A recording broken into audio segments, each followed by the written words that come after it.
کچھ لوگوں کو نرا سلوٹ کر دینا چاہیے، کہنا چاہیے یار جس نہج پہ تو اتر کے بات کر رہا نا، یعنی کچھ بندے بدتمیز ہیں، تو آپ اگر ان کو جواب دیں گے تو پھر آپ کو بھی اس لیول پہ اترنا پڑے گا.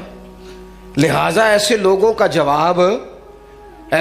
جواب یہ ہوتا ہے کہ یار تیری حیثیت نہیں ہے، ہمارا سٹیٹس نہیں ہے تیرے جیسے آدمی سے بات کریں، تیرا وہ لہجہ نہیں ہے. وَإِذَا خَاطَبَهُمُ الْجَاهِلُونَ قَالُوا سَلَامًا، جب جاہلوں کے ساتھ مقابلہ ہو تو انہیں سلوٹ کیا جاتا ہے.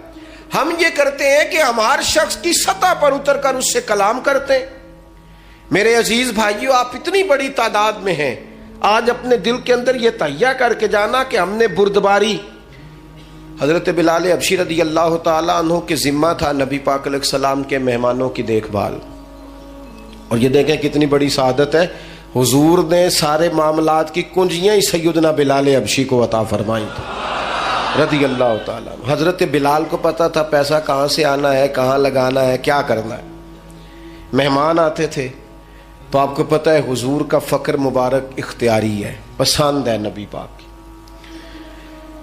ایک یہودی تھا، بلکہ یہودیوں کا عالم تھا، اس نے ایک دن حضرت بلال حبشی سے کہا کہ مجھے پتہ چلا ہے کہ آپ حضور کے مہمانوں کے لیے سارے بندوبست کرتے ہیں اور بعض اوقات آپ قرض بھی لیتے ہیں، تو میرے پاس کچھ اضافی پیسے پڑے ہوتے ہیں، مجھ سے قرضہ لے لینا. حضرت بلال نے کہا ٹھیک ہے، قرضہ اس سے لے لیا. ایک مقررہ میعاد، ایک وعدہ اس کے ساتھ طے ہو گیا. سیدنا بلال حبشی رضی اللہ تعالیٰ عنہ نے وہ پیسے لا کے مہمانوں پر خرچ کر دیے. ابھی اس وعدے میں پیسے لوٹانے میں کچھ دن باقی تھے. نبی کریم علیہ السلام، سیدنا فاروق اعظم، چند اور صحابہ مدینہ منورہ کے ایک چوک میں موجود تھے، تو وہ یہودی مطالبہ کرنے آ گیا. آپ کو میری پوری بات کی سمجھ آ رہی ہے؟ یعنی ابھی جو معاہدہ ہے، جو طے شدہ تاریخ ہے، اس میں دن باقی ہیں. اس نے آ کے کہا میرے پیسے دیں. تو نبی پاک علیہ السلام نے فرمایا ابھی تو وعدے میں وقت باقی ہے. اس نے معاذ اللہ سخت باتیں کرنی شروع کر دی، سخت. اب آپ کے پاس دلیل بھی ہو، آپ سچے بھی ہوں، وعدے میں ٹائم بھی ہو، تو کسی کی سخت بات سنی جاتی ہے. اور جہاں بھائی وعدہ آئے گا تو دیکھی جائے گی تیری اتنی ضرورت. اب جب اس نے سخت بات کی تو سیدنا عمر فاروق نے تلوار پہ ہاتھ رکھا. حضرت عمر ہے نا، شیر ہے نا اللہ رسول کے، ہاتھ رکھا تلوار پر. تو نبی پاک علیہ السلام نے فرمایا عمر جلدی نہ کر. بڑی بردباری سے، حلیمی سے، اطمینان سے، سکون سے حضور فرمانے لگے عمر اس نے پیسے لینے ہیں، وہ مطالبہ کر سکتا ہے، تمہیں چاہیے تھا کہ تم اسے کہتے ذرا نرمی کر، مجھے کہتے پیسے ادا کر دیں. حضور فرمانے لگے اب اس طرح کرو، اس کے ساتھ جاؤ، فلاں جگہ کھجوریں پڑی ہیں، جتنا اس کا قرض ہے اتنی کھجوریں تول کے دے دو، اور یہ جو تم نے تلوار پہ ہاتھ رکھا ہے نا، اسے ڈرایا ہے، تھوڑی کھجوریں زیادہ بھی دے دینا.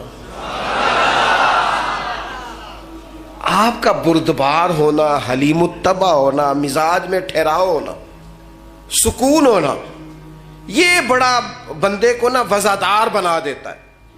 آپ ہر شخص کے لیول پہ اتر کر جھگڑا نہ کریں. میں نے دیکھا ہے سیانا بیانا آدمی بچوں کے ساتھ بحث کر رہا ہے، سمجھدار آدمی ہو کہ ایک نادان سے گفتگو کر رہا ہے. میں نے شاید پہلے بھی آپ سے کہا تھا کہ میرا ایک فتویٰ ہے، اس سے اختلاف بھی کیا جا سکتا ہے. میرا فتویٰ یہ ہے کہ میاں بیوی کے جھگڑے میں اکثر قصور میاں صاحب کا ہوتا ہے.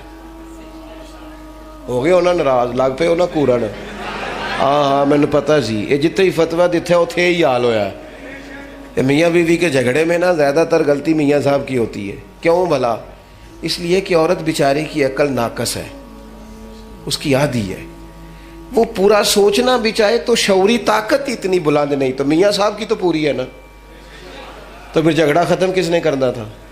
تو جی میاں صاحب آخر تینوں آج ٹھیک کر کے ہی چھڑ رہے، تو یہ تو غلط بات ہے نا بھائی. آپ یہ دیکھیں کہ اللہ تبارک و تعالیٰ نے مرد کو عورت پر افسر بنایا ہے. آپ کو چاہیے تھا آپ کا حوصلہ بھی بڑا ہوتا، آپ دلیر ہوتے، بڑی ساری غلطیاں درگزر کرتے، محبت کا لہجہ اختیار کرتے. آپ کو یہ حق حاصل نہیں تھا کہ آپ بے جا سختی کرتے. آپ کی توجہ ہے میری بات پر؟ نبی پاک صلی اللہ تعالی علیہ وسلم نے کمال بردباری کے ساتھ فرمایا کچھ زیادہ بھی. حضرت عمر ساتھ لے گئے،